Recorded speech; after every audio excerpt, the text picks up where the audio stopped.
भगवान थोड़े बड़े हुए और एक बार की बात है, सायंकाल के समय भगवान कृष्ण गाय चरा करके लौटे।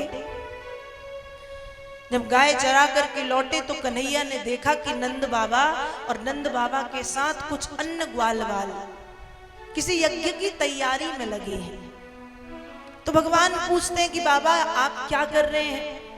नंद बाबा ने बताया कि कन्हैया, वर्षा के देवता इंद्र हैं और इंद्र को प्रसन्न करने के लिए हम यज्ञ की तैयारी कर रहे हैं।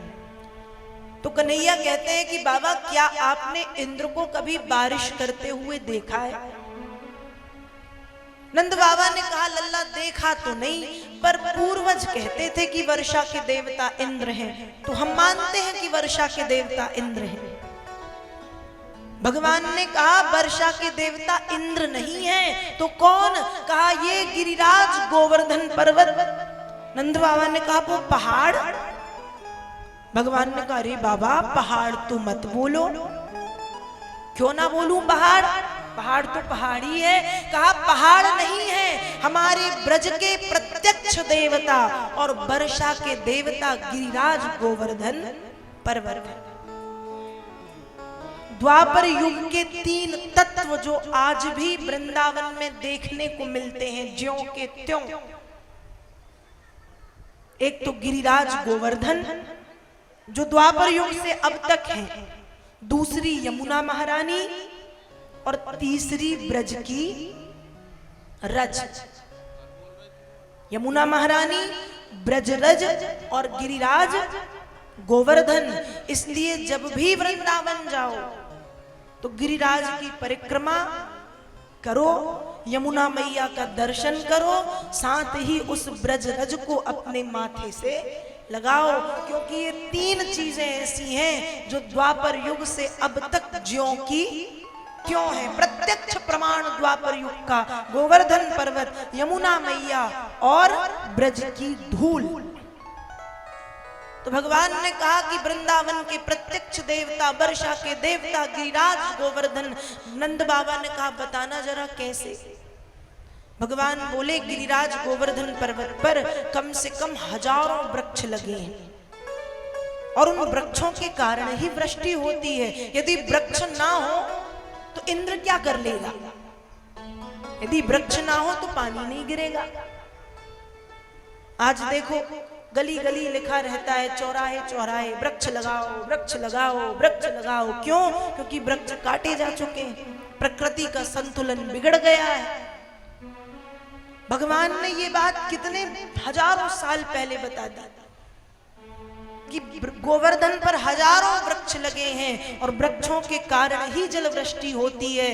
इसलिए वर्षा के देवता गोवर्धन हैं और ब्रज के देवता, हमारे देवता गोवर्धन पर हमारी गैया ग्रास करने जाती है, घास चरने आकर के दूध देती हैं। वो दूध बिकता है, जब दूध बिकता है तो हमें धन की प्राप्ति होती है, हमारी आजीविका चलती है। तो वर्षा के देवता और ब्रज के देवता गिरिराज गोवर्धन पर्वत है। जब इस तरह से कहा, सभी ने भगवान कृष्ण की बात मानी और भगवान श्री कृष्ण की बात मान करके जो सामग्री इंद्र के पूजन के लिए इकट्ठी की थी, दूसरे दिन उसी सामग्री से गिरिराज गोवर्धन का पूजन करवा दिया भगवान ने। पाद्य, अर्घ, आचमन, स्नान इत्यादि करा के 16 विधि से पूजन कराया। गिरिराज गोवर्धन को 56 भोग प्रभु ने समर्पित किया है और गोवर्धन की पूजन करके सारे ब्रजवासी अपने अपने घर चले आए। जब ब्रजवासी अपने घर आए बड़े आनंद से कि आज तो आनंद आया है, गिरिराज का पूजन करके आनंद आया है। और यहां नारद जी, अब नारद जी तो नारद जी हैं, स्वर्ग में पहुंचे इंद्र के पास। इंद्र को पता है कि वृंदावन में गोवर्धन का पूजन हुआ है, लेकिन इंद्र ने अभी तक उस बात का ज्यादा बुरा नहीं माना। लेकिन जब नारद जी पहुंचे हैं और नारद जी ने देवराज इंद्र को एक रसगुल्ला खिलाया और रसगुल्ला खिला करके कहते खाओ खाओ। इंद्र ने कहा इतना स्वादिष्ट रसगुल्ला कहां से लाए नारद जी? नारद जी कहते रहे क्या बताएं देवराज, वृंदावन में ब्रजवासियों ने गिरिराज गोवर्धन का 56 प्रकार व्यंजन का भोग लगाया, ये उसी का प्रसाद है। तुम्हारा पूजन भी ब्रज में होता था? इंद्र ने कहा हाँ हाँ होता तो था। तुम्हें क्या ऐसा भोग लगाते थे? इंद्र ने कहा नहीं, मुझे तो ऐसा कभी भोग नहीं लगाया। रसगुल्ला खिला दिया, थोड़ी देर के बाद गुजिया निकाला, ये लो गुजिया खाओ। थोड़ी देर बाद मालपुआ निकाला, ये लो मालपुआ खाओ।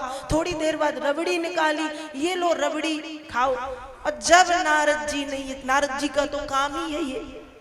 इंद्र को इतना क्रोध आया कि आदेश दे दिया बादलों को कि हाथी के सूंड के समान भयंकर मोटी मोटी धाराएं गिरा के वृंदावन को डुबा दो। बादल गरजने लगे, बिजली चमकने लगी, हवाएं चलने लगी। इंद्र स्वयं ऐरावत पर बैठ करके वज्र का प्रहार बार बार करने लगे। अब ब्रजवासी कहते हैं कि कृष्ण देखो, तुम्हारे कहने पर हमने गोवर्धन का पूजन किया और अब इंद्र का प्रकोप देखो, अब हमें कौन बचाएगा? सभी ने कहा कि अब तुम हमें बचाओ। भगवान ने कहा चलो मैं नहीं बचाऊंगा, बचाएंगे वही। कौन? कहा गिरिराज धरण, उन्हीं की शरण ग्रहण करने हम चलते हैं। सभी ब्रजवासियों को भगवान गिरिराज के समीप में ले गए, गोवर्धन को प्रणाम किया। प्रणाम करके दाहिने हाथ की सबसे छोटी उंगली कनिष्ठिका पर गिरिराज गोवर्धन भगवान ने उठाया। बोलिए गोवर्धन धारी की जय, गिरिराज धरण की जय। भगवान ने गोवर्धन उठा लिया और 7 दिनों तक बिना कुछ खाए पिए उस 7 कोस लंबे चौड़े, मतलब 21 किलोमीटर लंबे चौड़े गोवर्धन पर्वत को भगवान धारण किए रहे। ब्रजवासियों की रक्षा की प्रभु ने। वज्र फेंकते फेंकते इंद्र के हाथ थक गए और इंद्र का जो अभिमान था वो समाप्त हुआ। इंद्र आदि सारे देवता पृथ्वी पर आए, वर्षा होनी बंद हो गई, वातावरण पुनः शांत हुआ। ब्रजवासी अपने अपने घर चले गए। यहाँ तब इंद्र आदि देवताओं ने भगवान का कामधेनु गौ के दूध, आकाश गंगा के जल से अभिषेक किया, भगवान की परिक्रमा की।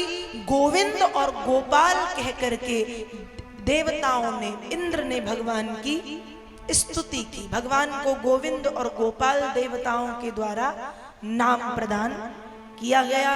गोविंद और गोपाल कह कह करके स्तुति की गई, जय जयकार करके इंद्र आदि देवता वापस अपने धाम को लौट गए। इस तरह से भगवान श्री कृष्ण ने गिरिराज गोवर्धन पर्वत की महिमा का विस्तार किया, इंद्र के अभिमान को समाप्त कर दिया।